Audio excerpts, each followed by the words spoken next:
In this video, I am doing a review of the New Balance 1080s, specifically this version, the 15s, in the London Marathon 2026 colourway. Welcome to the channel, I'm Sarah and I'm here to help you have a lovely marathon. So if marathons are your thing or you'd like them to be your thing, please subscribe to the channel, like this video and comment below and let me know if you'd like me to do any other gear reviews. I have in this video got a different mic set up, so let me know if that improves the sound, and apologies for the slight Gen Z look here, but we'll see how we go.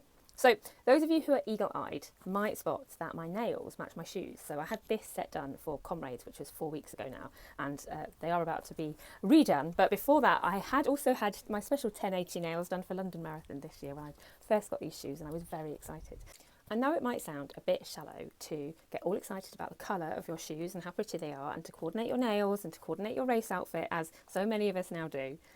But there is actually an area of psychology that talks around this. So there's this principle of enclosed cognition, which is talking to how we feel about the clothes that we're wearing. Like, if the clothes that we're wearing make us feel good, that can actually have a significant impact on our performance on race day, which is apart from the technical benefits of the shoes or the special airwicking top or whatever it is we're wearing. It's how it makes us feel that actually impacts our performance. So that's something to bear in mind. But there's a lot more that I love about this shoe than just the colourway. The 1080s are the workhorse of the New Balance running shoes. They are specifically designed for long distance running, long distance road running. And these are pretty much the staple for any runner who gets on well with New Balance shoes. And that's an important caveat, because you might find that New Balance doesn't work for your feet, in which case please don't go and buy these just because they're a pretty colour. It is important to make sure that they work for you. I found that pretty much any New Balance shoe works well for me. This is now my 5th pair, I think, of 1080s. But I've also got a few of the other shoes as well. So I've got the Heroes, which are the trail shoes, which I really like. I've only got one pair of those because I don't do enough trail running to wear them out. But I've also got these lovely shoes here. These are the Fuel Cell Super Comp Elite, which are the London 2024 colourway. And these are my racing shoes. So whenever I'm doing a race, especially a shorter distance, I'd pop these on. They probably need replacing now, but they're a great shoe as well. But for all my training, I would wear my 1080s. I tend to get a new pair every year, and they tend to last about 1,000 to 1,200 kilometres, and that's because I do always rotate them. Although I normally race in the Super Comp Elite, and I've done most of my marathons in these, this year I actually ran London in these. And that was for 2 reasons. Firstly, I was running with my mum, and so we were jeffing and walking. I wasn't racing. But secondly, because I wanted to break them in for Comrades. And Comrades is the reason why I bought these shoes. It's the race I bought them to run in specifically.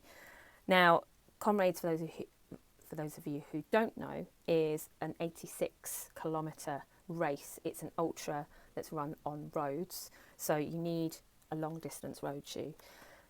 Carbon plates don't tend to work because of the distance and the hills. For people who aren't kind of elite runners, it's much better to go for a shoe that's got really good cushioning. So for me, obviously, that would be the 1080. And I wanted to have my shoes properly broken in before I did Comrades. Coach Parry suggests that you should have about 100 kilometres in your shoes before you do Comrades.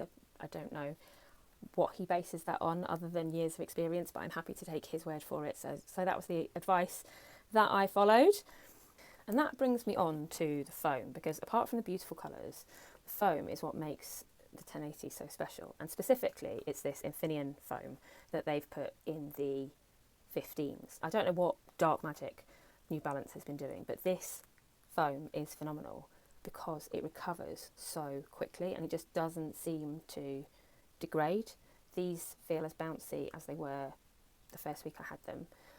Normally with shoes, it takes between 24 to 48 hours for the foam to properly recover after you've been out for a long run.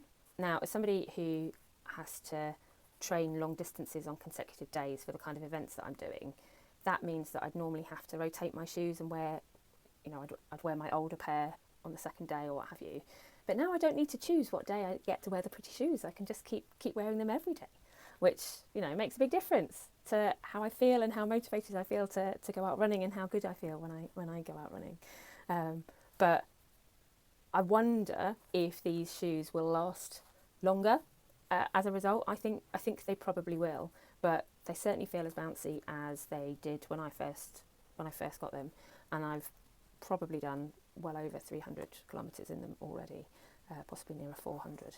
So, I mean, they feel great. They're wearing pretty well, pretty evenly, which is probably around my foot strike. But yeah. Now, in every honest review, you have to give at least one con. So if I'm being critical, that would probably be the price, because they're not particularly cheap, so they're not necessarily accessible to everyone. If you are wanting to wear the London Marathon Edition for the London Marathon, you are going to have to pay full price for them.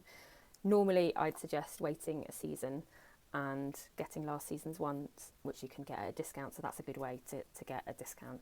Places like Sports Shoes often do some great deals as well, and I think you get a discount if you're an England Athletics affiliated runner, so that's something to look at. You get a discount with Sports Shoes for that. Other cons might be that although they are pretty colourway, they do get grubby quite quickly. I have to apologise at this point to my poor cousin in South Africa, because I did wash my shoes in his new sink to try and clean them up a bit, but yeah, they're pretty grubby again still. So if New Balance could do some special trainer cleaner for these, I'd probably end up buying that as well. And another tiny negative would be the tan lines, because these things are so rarely off my feet that, you know, I'm out running in the sun all the time with these on, and so I have brown legs and white feet, which looks a bit ridiculous, and I'm about to go to a festival and try and wear flip-flops where I'll look silly. So that would be another con. At the end of the day, I think I'm clutching at straws, because these are a brilliant shoe.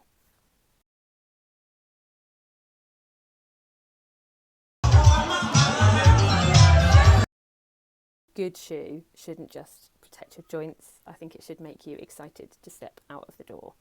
So the New Balance 1080 version 15s, they don't just give you the physical support to conquer 86 kilometres of road. It gives me the mental confidence to stand on the start line feeling ready, comfortable, raring to go. And, you know, that's half the battle won right there. So thank you so much for watching. If you've tried the version 15s, or if you have a favourite workhorse shoe that you use, then do let me know in the comments. Those of you who wear other brands, what are your favourites? Don't forget to like and subscribe on your way out, and I will see you in the next video. Happy training, everyone, and have a lovely marathon.